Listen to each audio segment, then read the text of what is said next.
is one of history's original villains, the Mesopotamian god who sent the flood to wipe out humanity, a tyrant, jealous of his power, ruling through fear and decree. This is the story of Enlil you think you know, but it is wrong. For centuries, we've misinterpreted the ancient texts, reading them as simple myths of good and evil.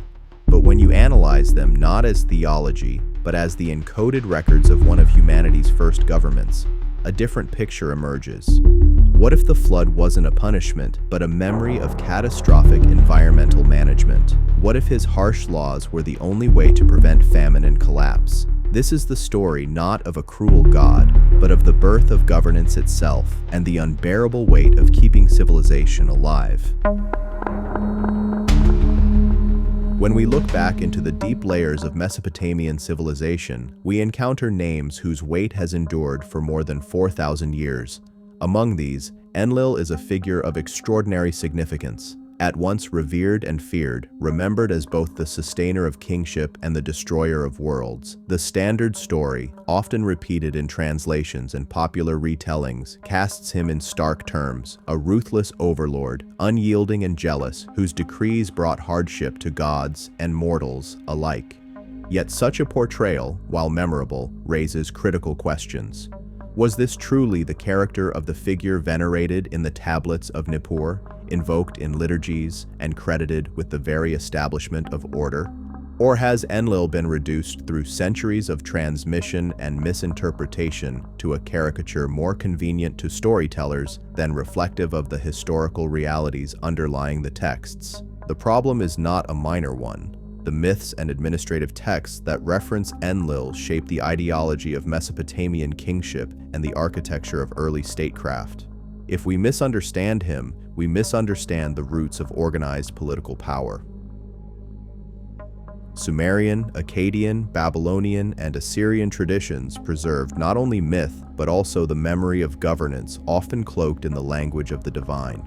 To strip away the mythic veneer and recover the practical functions embedded within is to glimpse how one of humanity's earliest complex societies grappled with the challenges of survival, coordination, and legitimacy. And when we focus on Enlil, the supreme authority figure whose temple at Nippur defined the sacred geography of Mesopotamia, we are confronted with a problem that has echoes in every age: the tension between necessity and cruelty, between authority as stewardship and authority as domination. Why has Enlil so often been judged a tyrant? Part of the answer lies in the myths themselves, particularly those surrounding the flood, where he is depicted as decreeing destruction upon humanity for its noisiness or disobedience.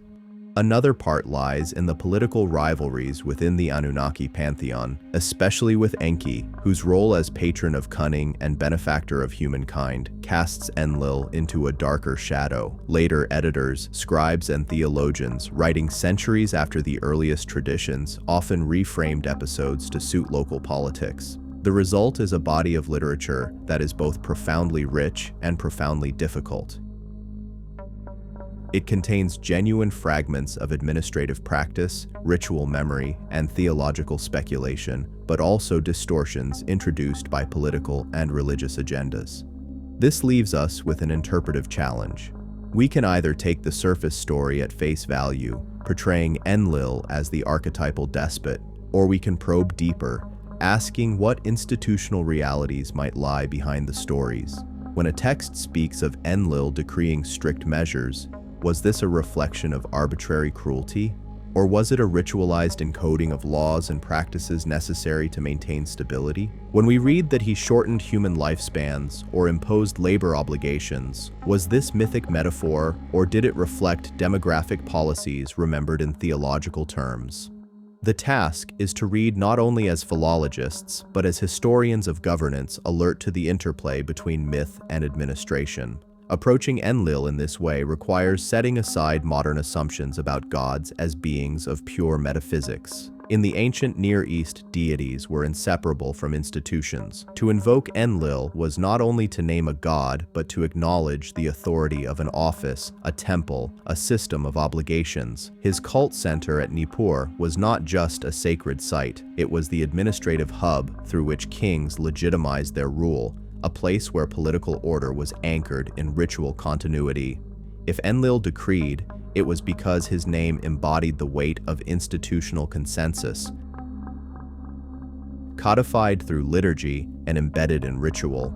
What modern readers interpret as divine tyranny might in fact be the fossilized memory of statecraft.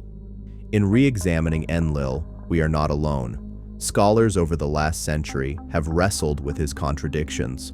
Some stress the theological aspect, emphasizing his role as Lord of the Air, a deity of atmosphere and authority whose invisible but irresistible power sustained the cosmos.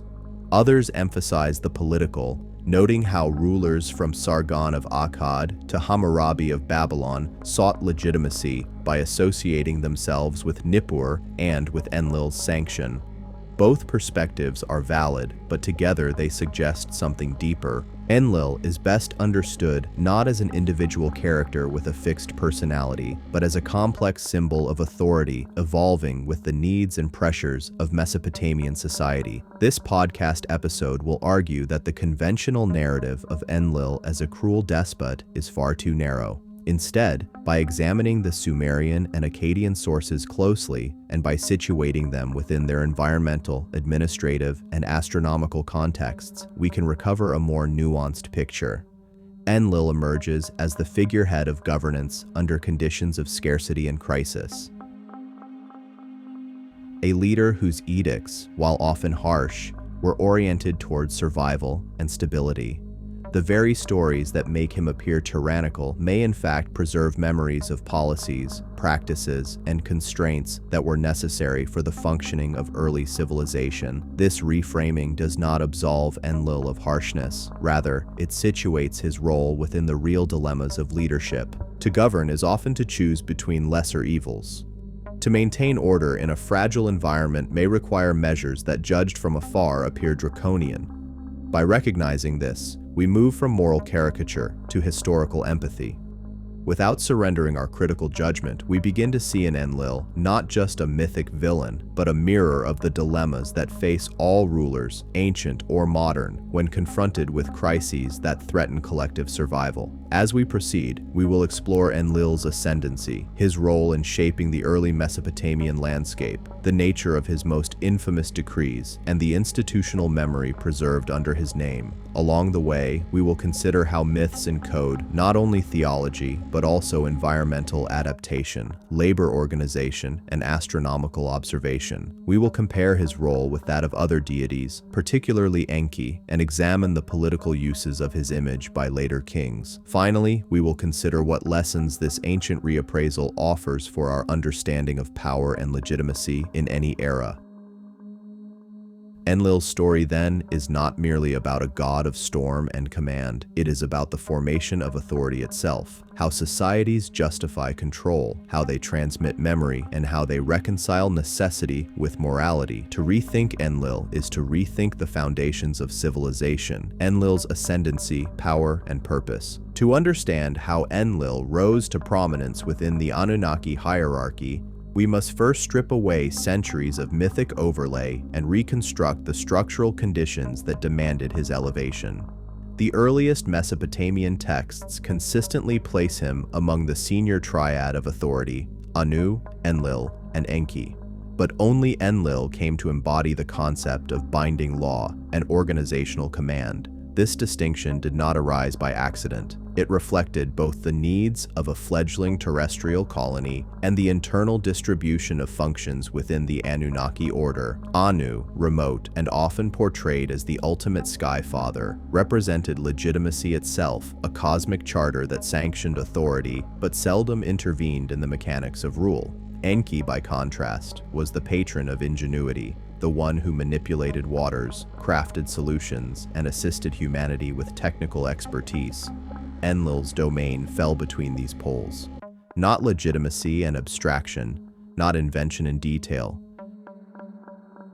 but the orchestration of systems, the deployment of labor, the scheduling of agricultural cycles, the maintenance of order across regions. The Sumerian king list and related inscriptions underscore this. Kingship, they record, descended from heaven, and its most secure seat was Nippur, the city of Enlil. This was no casual association. Nippur functioned as a neutral sacred capital, a place not controlled by one dynasty, but acknowledged by all. Whoever held Nippur held the ideological center of Mesopotamia. That this city was consecrated to Enlil is testimony to his role as arbiter above rivalries. He was not a local deity confined to one polity's fortunes. He was the guarantor of order itself, invoked to legitimate rule wherever it arose. In political terms, this meant that Enlil symbolized the office of supreme coordination, a superdynastic authority that could validate the rule of others. His ascendancy was thus institutional. He became the figure through whom balance was maintained in a fragmented landscape of competing city-states. Yet, we must also look earlier to the mythic framework that imagined the Anunnaki Council before earthly settlement. Within this frame, Enlil's authority can be read as a deliberate division of labor. Colonization of a volatile planet required strict roles. Anu, the legitimizer, remained distant, the ultimate reference point. Enki, the technician, solved problems of adaptation, metallurgy, irrigation, medical intervention. But Enlil was chosen to manage the collective, to enforce boundaries, and to prevent centrifugal forces from splintering the mission. His role was analogous to that of a general or chief administrator, empowered not because he was loved, but because without centralized discipline, the venture risked collapse. This division of functions is repeatedly suggested by the textual record where Enki is associated with individual interventions and clever solutions. Enlil is invoked in contexts of order, decree, and permanence. This elevation was not uncontested. Later texts preserve echoes of resistance, particularly in the figure of Ninurta, Enlil's son and warrior, whose exploits suggest efforts to enforce decrees against challenges. There are also stories of Enki undermining Enlil's commands to preserve humanity or to redirect outcomes. These rivalries, however dramatized, reveal the structural tension. Enlil's role required him to impose discipline, which inevitably produced conflict with those who preferred improvisation or leniency. His ascendancy, then, was not the natural result of charisma, but the outcome of institutional necessity reinforced by the ideological weight of the council. What did this authority look like in practice once transplanted to Mesopotamia? Archaeology provides indirect answers. By the late 4th millennium BCE, when the first urban centers crystallized in Sumer, we see the emergence of administrative tablets, ration lists, and records of corvée labor. These documents testify to a system of control more advanced than any single city could sustain in isolation. They imply the existence of a coordinating office, one able to standardize weights, measures, and calendrical cycles. The figure invoked in ritual to guarantee these standards was Enlil. His ascendancy thus found material expression in the architecture of administration, seal impressions, centralized granaries, and standardized units of account. Enlil's name legitimized what might otherwise have been seen as coercive extractions of surplus. In his mantle, compulsory labor became divine service, taxation became offering, and administrative oversight became sacred law. Importantly, Enlil's ascendancy was reinforced not only through coercive measures, but also through the architecture of his cult. The Temple of Enlil at Nippur, the Akur, literally the mountain house, was conceived as the axis mundi, the point where heaven and earth converged. Its very design symbolized stability and centrality. Kings from across Mesopotamia repaired and endowed it even when their capitals lay elsewhere. This demonstrates that Enlil's authority was not simply projected by Nippur outward, but actively sought by rulers who recognized that legitimacy required acknowledgement from the high god of order. The Akur thus functioned both as sanctuary and as record office, a place where ritual performance translated political ambition into durable legitimacy. Enlil's authority also extended into the allocation of land and the definition of boundaries. In Sumerian hymns, he is praised as the one who fixes the destinies of lands, decreeing fates not just of kings, but of regions.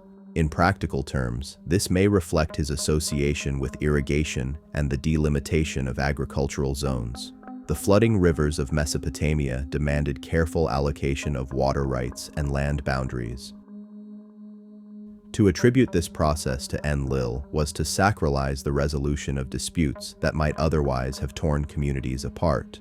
His ascendancy, therefore, was reinforced by his role as arbiter of land and water, the most critical resources of early civilization. Another dimension of Enlil's rise lies in his relationship to cosmic time. In Mesopotamian cosmology, the decrees of Enlil were often tied to celestial markers, the appearance of stars, the movements of planets, the cycles of the moon. This was not abstract theology. Agricultural and administrative cycles depended on precise knowledge of the heavens. By binding his decrees to these cycles, Enlil embodied the principle that social order mirrored cosmic order. His authority was thus seen as natural, inevitable, and unchallengeable because it resonated with the larger rhythm of the cosmos. The priesthood of Nippur preserved and interpreted these cycles, embedding them in liturgy and calendar. Enlil's ascendancy was thereby sustained not only by force or custom, but by the claim that his authority was written into the very structure of the heavens. It is worth stressing how different this is from the caricature of Enlil as mere despot. Authority rooted in legitimacy, cosmic order, and administrative necessity is not the same as authority rooted in caprice. Enlil's harshness, where it appears, must be read against this backdrop. He was the figure upon whom fell the responsibility for maintaining balance in a fragile system. This responsibility required sternness because laxity risked disorder, famine, or collapse. Enlil's ascendancy was thus not a matter of personal ambition alone, but of structural function. He became the indispensable node in the network of authority, the one through whom decrees passed because without centralized command, the system could not endure. In sum, Enlil's rise to preeminence was overdetermined by several factors. His symbolic role as arbiter within the Anunnaki Council, his ideological association with Nippur, the neutral sacred capital, his embodiment of agricultural, territorial, and cosmic order, and his practical necessity in administering the complexities of early Mesopotamian civilization. To treat him simply as a tyrant is to miss the point. His ascendancy was not the victory of cruelty, but the institutionalization of authority. And it was precisely this institutionalization, this embedding of order in ritual, architecture, and calendar that gave Mesopotamian civilization its durability, building order on earth, the terraforming imperative. When the earliest Sumerian communities emerged on the floodplains between the Tigris and Euphrates, they occupied one of the most unstable environments in the ancient world. Rainfall was inconsistent, river floods could be catastrophic, and the soil, though fertile, required constant management. The settlers who inscribed their tablets at Lagash and Nippur did not live in a tranquil paradise. They lived in a landscape of risk, drought years that withered crops, flood years that washed away settlements, and salinization that rendered once productive fields barren.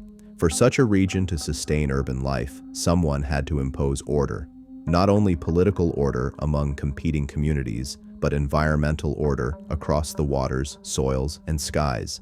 The figure who became the personification of that responsibility was Enlil. His decrees, remembered in hymns and myths, were in essence environmental policies. They were remembered as cosmic laws, but they were anchored in the daily realities of hydrology, irrigation, and agricultural planning. The Ekor temple in Nippur, dedicated to Enlil, was more than a sanctuary. Archaeological evidence suggests it functioned as an archive and administrative hub. Ration tablets, lists of workers, records of deliveries. These are not the byproducts of piety, but the infrastructure of survival.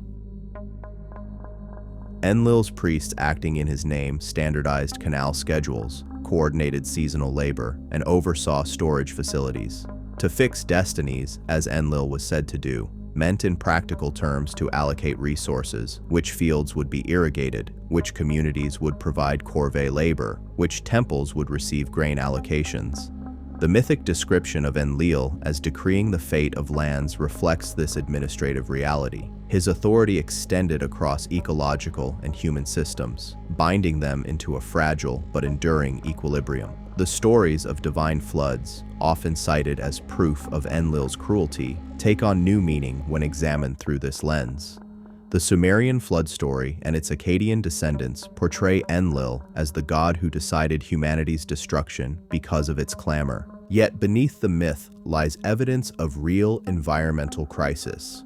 Sediment cores from southern Mesopotamia reveal layers of flood deposits dating to the late 4th and early 3rd millennia BCE.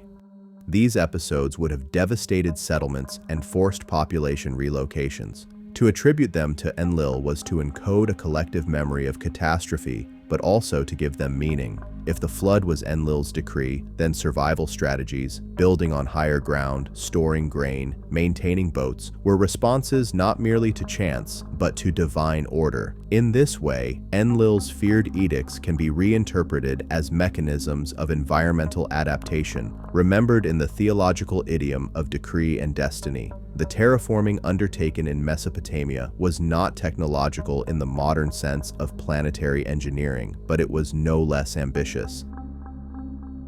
The transformation of wild floodplains into irrigated farmland required enormous collective labor. Canals had to be dug, maintained, and periodically rebuilt. Fields had to be carefully leveled. Silt had to be cleared to prevent blockages. Without strict coordination, these tasks would fail, leading to crop loss and famine. Enlil's authority provided the structure for this coordination. When texts describe him as establishing order or commanding the peoples, we should read these as ritualized accounts of irrigation management and labor mobilization. His decrees were not abstract metaphysics. They were commands that ensured canals flowed, fields were watered, and harvests were secured. Consider also the management of resources beyond agriculture. Early urban settlements demanded timber, metals, and stone. Materials scarce in southern Mesopotamia. Expeditions to distant lands were organized to secure these resources. The control of trade routes, the allocation of goods, and the maintenance of long-distance relations required centralized oversight. Enlil's authority invoked in inscriptions validated these activities. Kings who claimed his sanction were asserting not only religious legitimacy, but logistical capacity, the right to command caravans, dispatch fleets, and redistribute resources.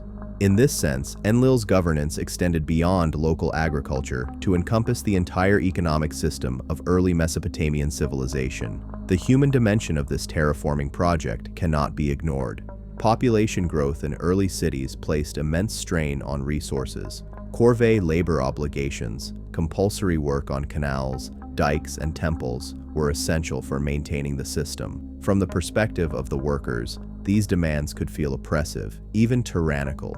From the perspective of administrators, they were indispensable. The memory of these obligations was preserved in liturgy. What the worker experienced as toil was encoded as divine service to Enlil.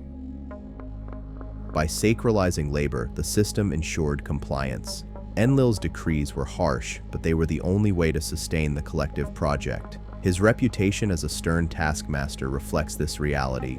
One of the most telling pieces of evidence is the close link between Enlil and the institution of kingship. Kings from Ur, Akkad, and Babylon all proclaimed themselves chosen or sanctioned by Enlil. This was not mere piety. By claiming Enlil's approval, kings were asserting their role as agents of order, responsible for maintaining canals, securing harvests, and defending boundaries. When Hammurabi invoked Enlil in the prologue to his famous law code, he was not appealing only to divine justice, but to the tradition of Enlil as guarantor of social and environmental stability. The king, like Enlil, had to make difficult decisions, allocating scarce resources, punishing transgressions, and imposing obligations. To associate with Enlil was to step into the role of cosmic administrator, a role fraught with both necessity and danger. The astronomical dimension of this system adds further depth. Enlil's decrees were often tied to celestial markers, the rising of stars, the phases of the moon, the solstices, and equinoxes. These were not symbolic gestures. They were practical tools for synchronizing labor with seasonal cycles. When Enlil was said to command planting or harvesting at specific times, those commands were grounded in observation of the skies. The priesthood of Nippur preserved this knowledge, aligning ritual calendars with agricultural needs.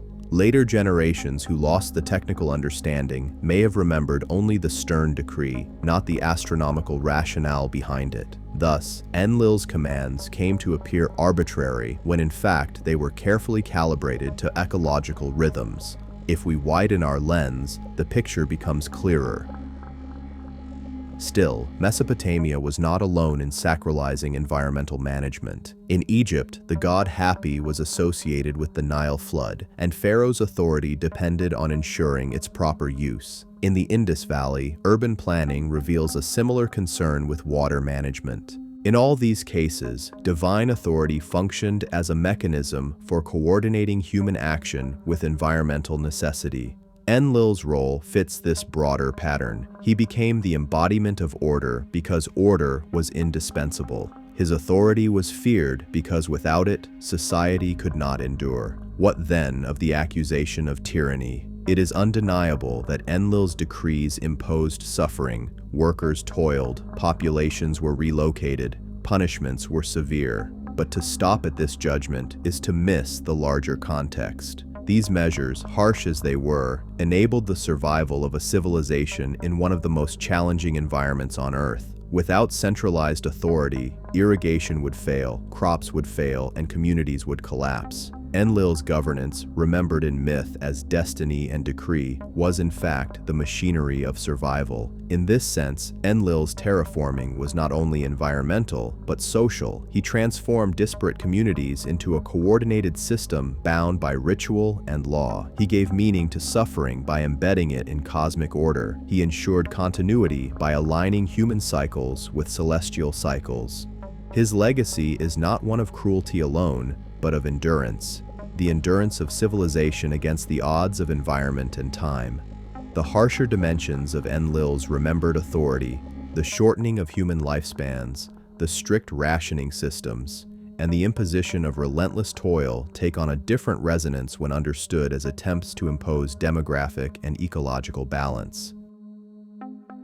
In the Atrahasis epic, humanity's unchecked growth provokes divine displeasure, leading to successive waves of imposed limitation, disease, famine, and ultimately flood. While often read as mythic allegory of divine wrath, the narrative also reflects the underlying challenge of resource management in fragile ecosystems. Populations that expanded too rapidly could overwhelm irrigation systems, deplete soil fertility, and destabilize food reserves. Enlil's supposed decrees of mortality and labor obligation may therefore encode collective strategies for maintaining balance between population and resource base. To make death, disease, and toil appear as the will of Enlil was to sacralize what were in truth harsh but necessary constraints on unsustainable growth. Corvée labor, long condemned as exploitation, was, in Mesopotamia, a structural necessity. The rivers silted constantly, levees broke, and canals collapsed if left untended.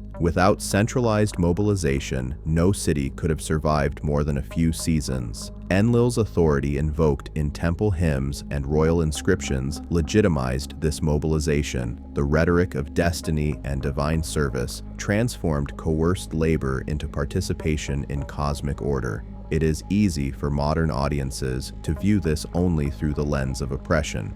But if we shift perspective, we see a society that survived precisely because it bound its population into predictable cycles of service. Enlil then personified the continuity of these cycles, the stern face of obligation, without which life itself would have been precarious.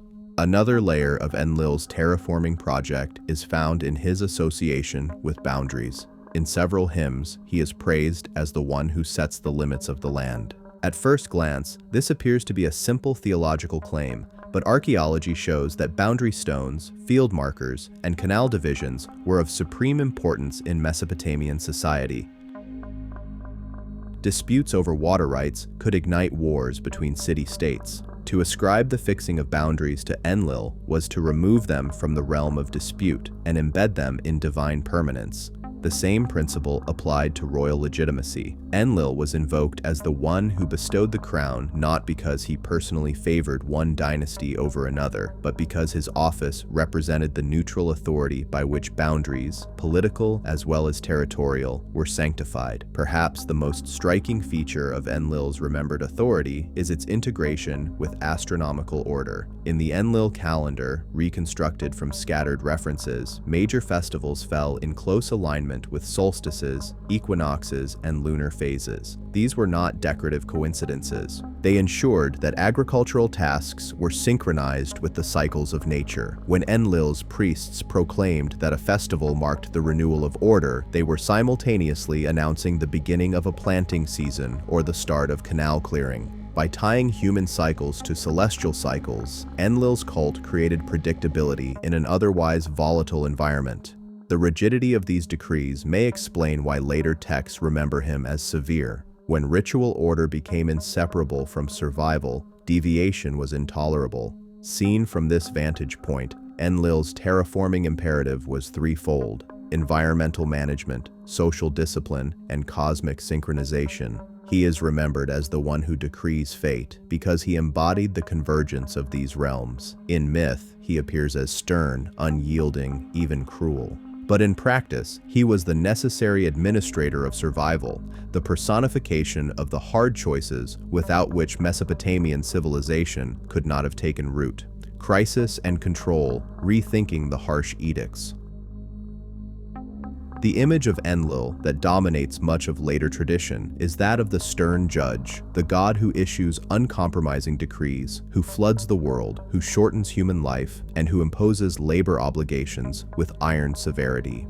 These episodes have fueled the characterization of Enlil as a tyrant, a god of unrelenting cruelty. Yet when examined against the contexts of environment, politics, and scribal transmission, they appear less as the whims of a cosmic overlord and more as institutional memories of crisis management. Enlil, in this interpretation, represents the stern face of necessity, the embodiment of those measures that no one desires but everyone depends on in order to survive catastrophe. The most famous of these edicts, of course, is the flood. In the Sumerian flood story and its Akkadian successors, most notably the Atrahasis epic and the flood narrative embedded within the Epic of Gilgamesh, Enlil is portrayed as the instigator of humanity's near annihilation. The reason given is often frustratingly vague. Humanity had become too noisy, too numerous, too unruly. Modern readers naturally recoil from such reasoning, finding in it a chillingly arbitrary logic. Yet if we probe the ecological context, a different picture emerges. The low-lying plains of Mesopotamia were prone to catastrophic floods caused by the swelling of the Tigris and Euphrates. Sediment evidence from sites such as Shuruppak confirms that severe inundations occurred in the 3rd millennium BCE. To remember these events as the decree of Enlil was to transform natural disaster into cosmic decision embedding trauma within a framework of divine order. The destruction was terrifying, but its retelling under Enlil's authority gave it meaning and, more importantly, prescribed a response. If Enlil decreed the flood, then rebuilding, releveling the fields, reseeding, redistributing population was not arbitrary chaos, but compliance with divine will. The harshness of this myth then reflects not the caprice of a god, but the reality that ecological crises often require drastic reorganization. Entire communities had to be moved to higher ground, food reserves had to be rationed, labor had to be redirected to repair canals and reconstruct levees. Those who suffered under such measures would naturally recall them as the heavy hand of authority. Later, scribes seeking to dramatize the story may have emphasized Enlil's anger, thereby obscuring the practical context. But if we read between the lines, we see the outlines of a survival strategy. The flood narrative becomes not only a story of destruction, but an institutional memory of how to survive in a floodplain world. Move quickly, conserve resources, obey centralized commands. Enlil's decree, however brutal, preserves the logic of adaptation. Other episodes ascribed to Enlil likewise appear draconian when stripped of context. The Atrahasis epic describes how the gods disturbed by human overpopulation imposed successive measures to curtail growth. First came plague, then famine, then flood. At face value, this appears as a cruel sequence of punishments, but in administrative terms, it resembles the desperate triage of a system under strain. Population growth in early Mesopotamian cities could rapidly outpace the capacity of irrigation systems and grain surpluses. Without controls, collapse was inevitable. The memory of mortality limits, disease, and famine as divinely decreed may encode the social strategies used to stabilize populations. Shortened lifespans could reflect recognition of high mortality rates in urban settings, sacralized as Enlil's will. Disease and famine may recall real crises triggered by overcrowding or crop failure remembered as divine interventions. The flood finally embodies the extreme case of ecological reset, a traumatic but effective way of rebalancing population and resource base. Enlil's role in these narratives is not merely punitive but administrative, preserving within myth the memory of demographic regulation. It is in this light that we must reconsider the so-called tyrannical decrees. What appear to us as acts of cruelty may in fact be ritualized memories of policies intended to ensure survival. To shorten lifespans in myth is to acknowledge the inevitability of mortality in cities vulnerable to disease. To impose corvée labor is to ensure canals are maintained. To punish transgression harshly is to prevent system-wide collapse. Enlil's severity is thus the severity of necessity. His decrees are draconian, not because he delighted in suffering, but because in a fragile environment there was no margin for leniency. This is not to romanticize the suffering imposed under his name. The cost was real, and the memories of coercion endured, but recognizing the structural logic allows us to move beyond caricature. Enlil's harshness, viewed historically, is intelligible. It is the face of governance under constraint, the voice of authority when survival depends on order. The rivalry between Enlil and Enki adds another layer to this interpretation. In numerous myths, Enki undermines Enlil's harsh decrees, offering humanity a reprieve. He instructs Atrahasis to build the ark, saving life from the flood. He devises clever solutions to avoid famine or disease. To many readers, this casts Enki as the hero and Enlil as the villain, but the deeper logic suggests an institutional duality. Enlil represents centralized authority, the imposition of strict order for collective survival. Enki represents decentralized problem-solving, the ingenuity of local adaptation. Both are necessary.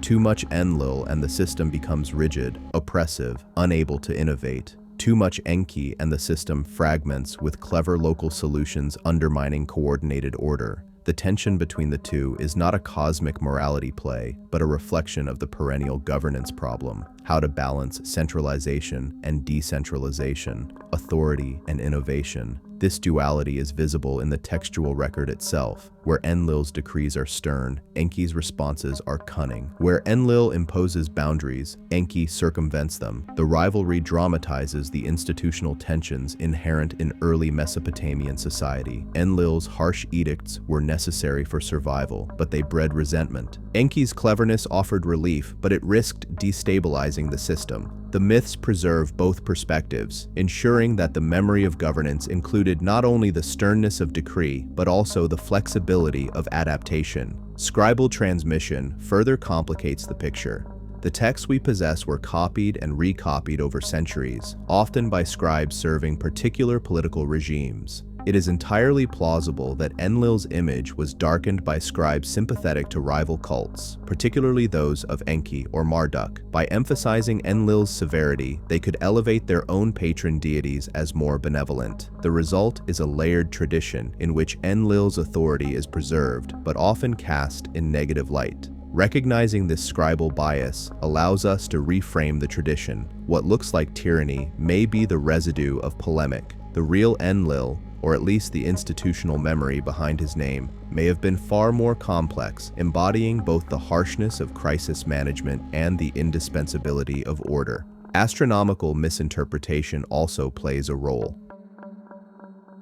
Many of Enlil's decrees were tied to celestial events, the rising of stars, the cycles of planets, the phases of the moon. For ancient Mesopotamians, these events were practical signals for agricultural and administrative action. but as the empirical knowledge behind them was lost, later generations remembered only the decrees stripped of their context. What had once been a rational, time-sensitive directive, plant now, harvest now, repair canals now, became in memory an arbitrary command. Enlil's authority, once grounded in observation of the heavens, became in later interpretation the symbol of capricious command. To recover the original context is to restore the rationality behind the harshness. The theme of punishment as deterrence is particularly important in understanding Enlil's reputation. Several hymns and legal traditions emphasize the severity of penalties for seemingly small transgressions, cutting into a canal without authorization, diverting water from a neighbor's field, or failing to deliver a quota of grain. To later readers, these punishments seem disproportionate, but in a fragile irrigation economy, such infractions could have catastrophic consequences. A single illicit cut in a canal might deprive downstream fields of water, leading to famine. A failure to deliver grain might starve temple workers or soldiers. Harsh punishments then were less about cruelty than about preserving the integrity of a system in which every breach threatened collapse. To attribute these measures to Enlil was to embed the deterrent power of divine sanction into the daily management of resources. His sternness preserved the commons. We must also consider the ritual dimension of these harsh edicts. Festivals and liturgies often dramatized Enlil's decrees through recitation, song, and ceremonial performance. To gather a community in the temple courtyard and hear the proclamation that Enlil decreed order was not only a religious act, but a civic one. It reinforced collective awareness of obligations and reminded each participant of their place within the larger structure. In such performances, Enlil's severity became visible, audible, and embodied. The threat of punishment framed in cosmic terms ensured compliance not only through fear, but through ritualized memory. To live under Enlil's authority was to inhabit a world where obligation was inseparable from identity. The comparison with other cultures highlights this dynamic further. In Egypt, Pharaoh's decrees were presented as expressions of ma'at, cosmic order, and were considered absolute. In early China, the mandate of heaven legitimized harsh action against disorder. In the Hebrew Bible, Yahweh's laws carried both practical prescriptions and severe punishments. Enlil belongs to this wider family of divine authority figures whose harshness encoded the requirements of survival in complex societies. To single him out as unusually cruel is to overlook the broader context. Authority in early states was nearly always remembered as stern because sternness was necessary for continuity. Yet Enlil's image did not remain static. By the first millennium BCE, as Babylonian and Assyrian traditions evolved, Marduk and Ashur began to overshadow him. In these later systems, Enlil was remembered but often cast as a secondary or even negative figure. The harshness of his decrees was amplified to highlight the benevolence of newer gods. This literary strategy in which older deities are redefined as oppressive in order to glorify successors is well documented in comparative religion.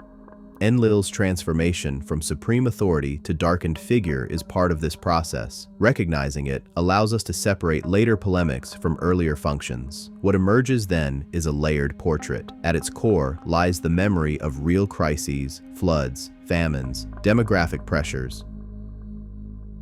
Around this core are institutional strategies, labor mobilization, deterrent punishments, resource allocation. Encasing both is the mythic rhetoric of decree and destiny, which sacralized policy into theology. And finally, overlaying all are the polemical distortions of later scribes and rival cults. To reduce this complexity to the caricature of Enlil, the tyrant is to ignore the multiple strata of history preserved in the texts. He was not a villain in a morality play, but a symbol of governance under pressure, remembered in forms that reflect both necessity and resentment. In rethinking Enlil's harsh edicts, we gain more than a clearer view of Mesopotamian religion. We gain a deeper understanding of how ancient societies grappled with the problem of survival. Authority was never simply about power for its own sake. It was about coordinating human activity in environments of scarcity and risk.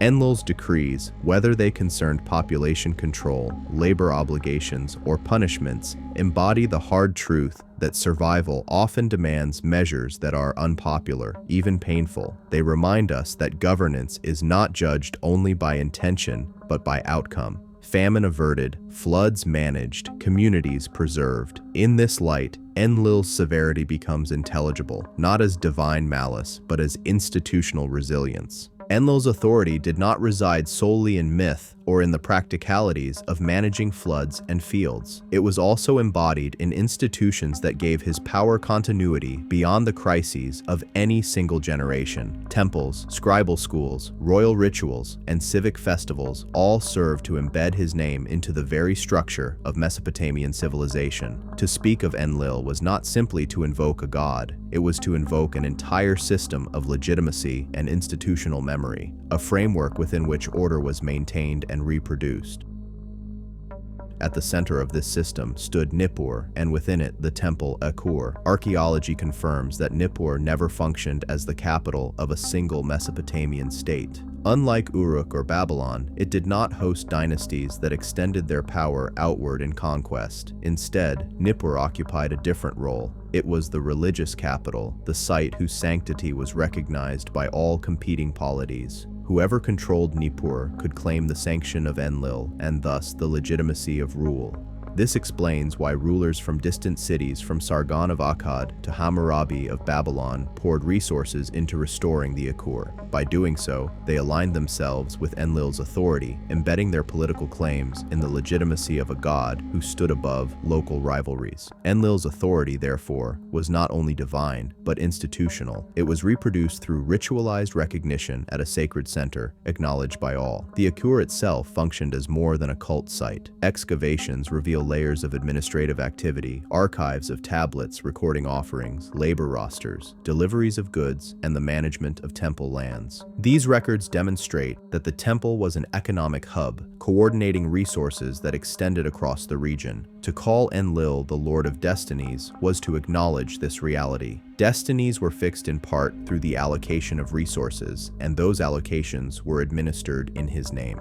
The divine epithet and the administrative practice were inseparable. Enlil's authority preserved in hymns and liturgies was thus also preserved in account books and ration lists, the mundane instruments of institutional continuity. The role of the scribes was crucial in this process. From the earliest cuneiform tablets onward, scribes operated as mediators between divine authority and human practice. They copied hymns that celebrated Enlil's decrees, but they also produced the administrative records that enacted those decrees. Their training in adubus or scribal schools ensured that each new generation absorbed not only technical literacy, but the ideological framework that legitimized Enlil's authority. Through scribal transmission, Enlil's reputation was preserved across centuries, but scribes were not neutral transmitters. Their allegiances to particular temples or dynasties shaped how they presented Enlil. In some texts, he appears as the stern but just guarantor of order. In others, as a figure of implacable severity. These variations reveal the politics of memory. Enlil's authority was contested, and scribes used his name to reinforce or critique the regimes they served. The institutionalization of Enlil's authority was also performed through ritual. Festivals at Nippur gathered communities to witness the renewal of his decrees. Processions, offerings, and recitations dramatized the moment when Enlil fixed the destinies for the coming year. These ceremonies functioned as more than piety. They were mechanisms of synchronization. Farmers, officials, laborers, and priests all oriented their activities according to the ritual calendar.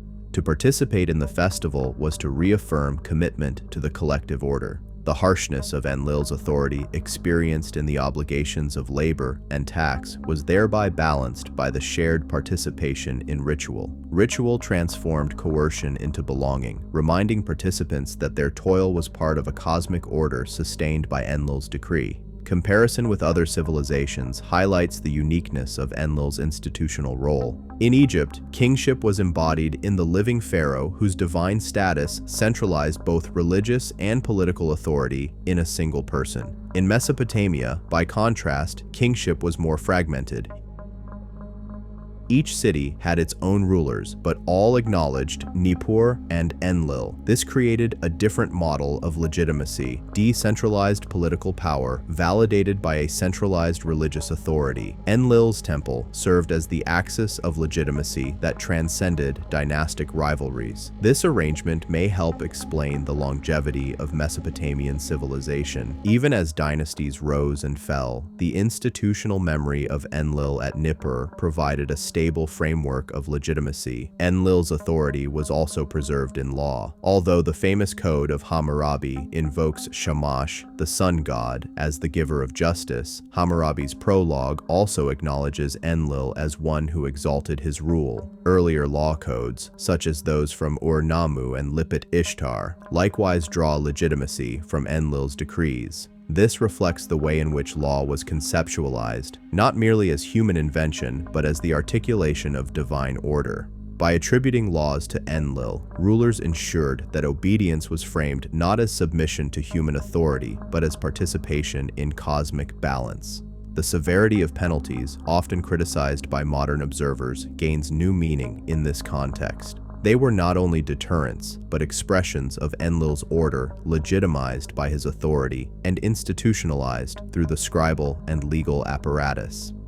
We must also consider how Enlil's memory evolved over time. In the Old Babylonian period, his prominence began to wane as Marduk of Babylon rose to preeminence. Yet, even in this shift, Enlil's authority remained the template. Marduk's elevation was described in terms borrowed from Enlil. He became Lord of Destinies, the one whose word fixed order. This linguistic borrowing underscores the depth of Enlil's institutional memory. Even when supplanted, his conceptual framework endured. Authority continued to be imagined in Enlil-like terms, even if the name was changed.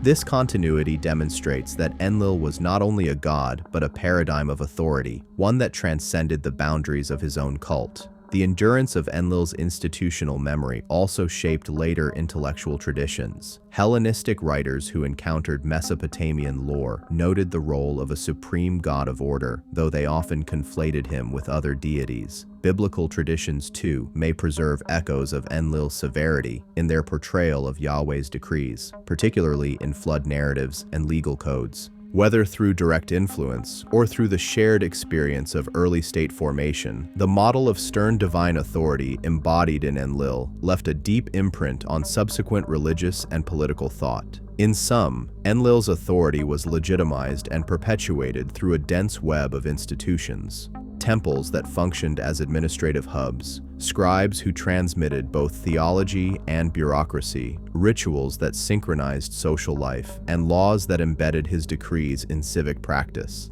His harshness was not incidental, but structural. It reflected the necessity of preserving order in a fragile environment and the institutional strategies required to make that order endure.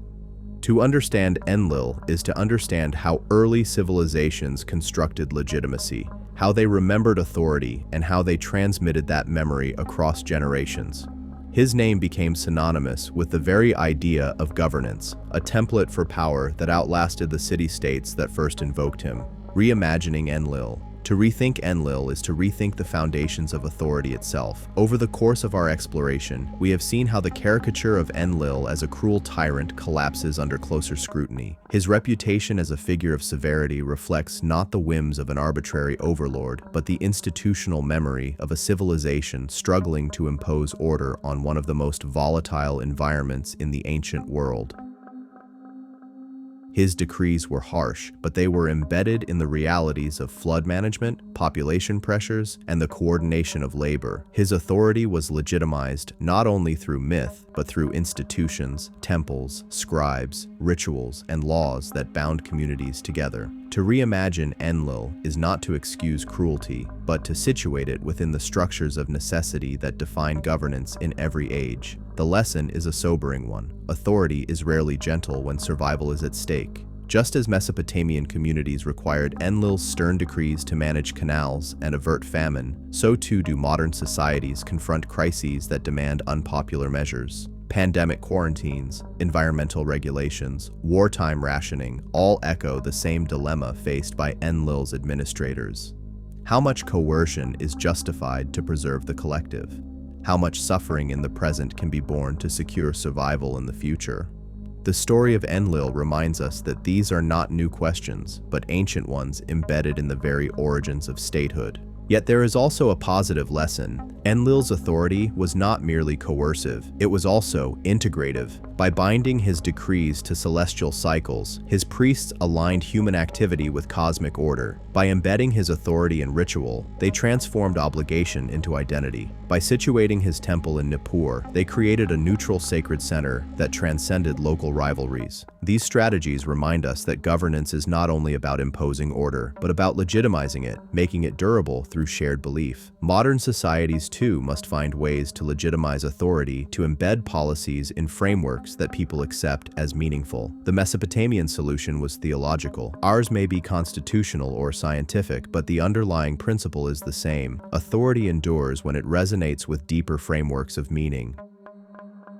At the same time, Enlil's example demonstrates the resilience of institutional memory. Even as his prominence waned and other gods ascended, his conceptual framework endured. Authority continued to be imagined in Enlil-like terms: stern, cosmic, fate-fixing. This endurance suggests that once a model of authority is institutionalized, it shapes imagination for centuries. The same is true today. Our own institutions, once established, shape the horizons of political possibility for generations. Enlil teaches us to be attentive not only to the immediate exercise of power, but to the long-term legacies of how authority is conceptualized and remembered.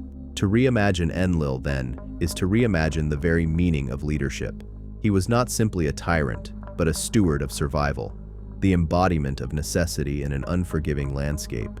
His decrees were remembered as harsh because they imposed real costs, but they also ensured continuity. His authority was sustained not by charisma alone, but by institutions that outlasted any single generation. In his story, we see the perennial dilemmas of governance, the balance between centralization and local autonomy, between coercion and legitimacy, between present suffering and future survival. These dilemmas remain with us still. As we close, let us return to the central provocation. Was Enlil a tyrant or a misunderstood administrator? The answer, of course, is both and neither. He was the memory of a society wrestling with the problem of order. He was the name given to the necessity of authority, sacralized in myth, institutionalized in temple, and transmitted across millennia. To reduce him to caricature is to miss the richness of that memory. To reimagine him is to recognize the complexity of governance in every age, from the floodplains of Mesopotamia to the crises of our own time. The invitation, then, is to read ancient texts with new eyes. Do not be content with the surface story of wrathful gods and helpless mortals. Look for the administrative residue beneath the myth. Seek the ecological memory behind the tale. Consider the astronomical cues embedded in ritual. When you do, you will find not only a richer understanding of Enlil, but a deeper appreciation for the ingenuity of those who first built civilization. Their solutions, however harsh, allowed humanity to endure. Enlil's legacy is not cruelty alone, but continuity. The continuity of order wrested from chaos, of survival carved out of flood and famine. In this way, Enlil remains relevant. His story is not locked in the past, but speaks to us now, reminding us that the dilemmas of governance are perennial. How do we balance liberty and necessity? How do we justify harsh measures without slipping into tyranny? How do we make authority legitimate so that it endures beyond coercion? These are questions as urgent today as they were 4,000 years ago. To study Enlil is to study ourselves, to confront the enduring challenges of order and survival in a world that remains as precarious as it is promising. In the final analysis, to re-examine the figure of Enlil is to embark on an archaeological dig, not through layers of soil, but through layers of meaning, mythic, administrative, and ideological. The conventional portrait of him as a capricious celestial tyrant, a god of arbitrary wrath and unyielding cruelty, is a caricature that collapses under the weight of its own simplicity. This simplistic reading, often amplified by later theological polemics and modern storytelling, fails to account for the profound institutional and environmental realities encoded within his stories. When we shift our perspective from judging a divine personality to understanding a symbolic function, Enlil emerges not as a mythic villain, but as the profound and sobering embodiment of authority forged in the crucible of necessity. He becomes the conceptual anchor for one of humanity's most audacious projects, the imposition of order on a volatile world and the preservation of that order across generations. The journey to this understanding requires us to see the myths not as literal accounts of divine drama, but as the ritualized and sacralized memory of a civilization's struggle for survival.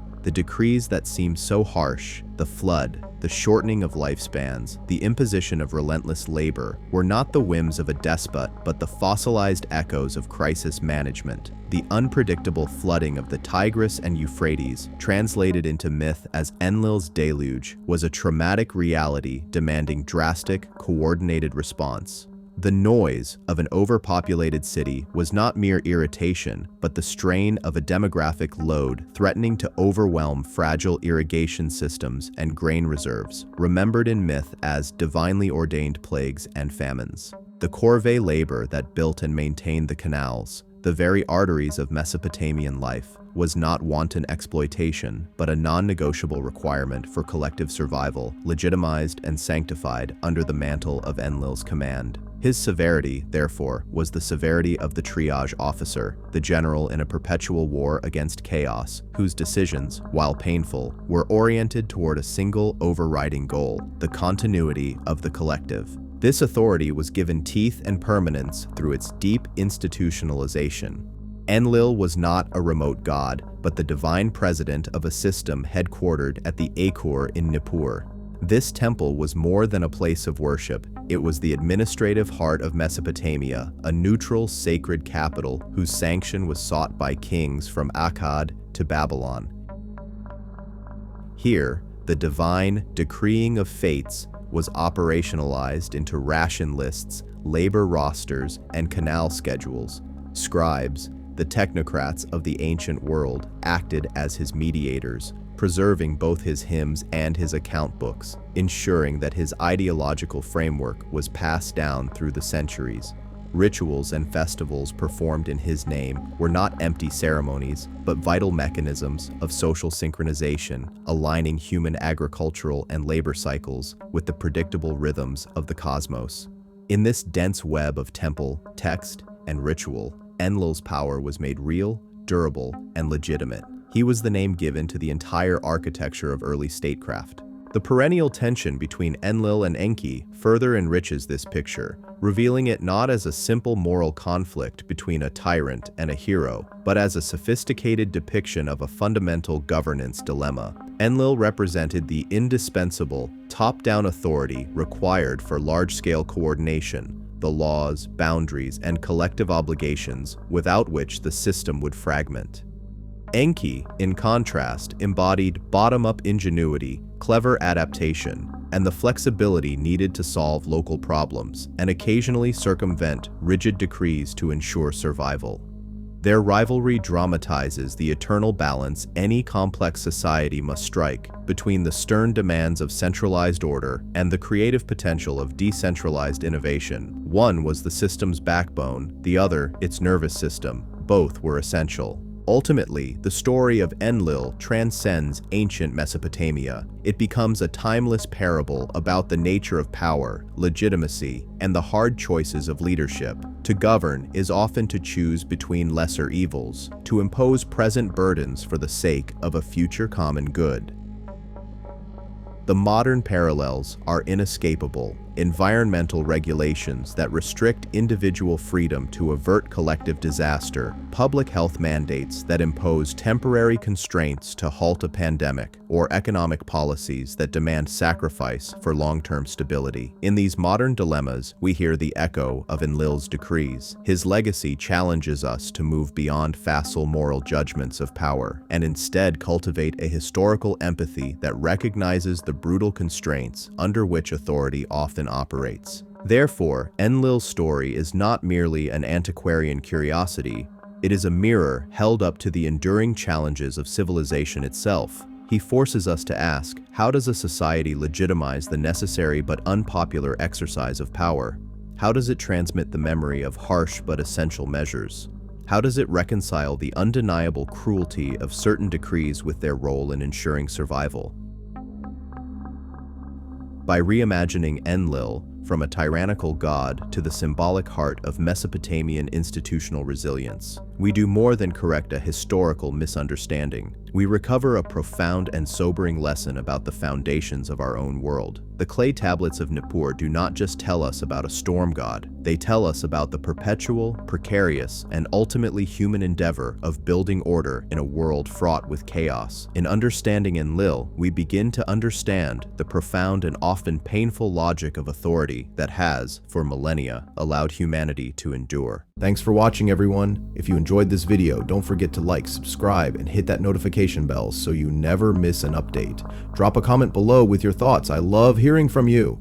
Check out more videos on the screen, and I'll see you in the next one. Take care.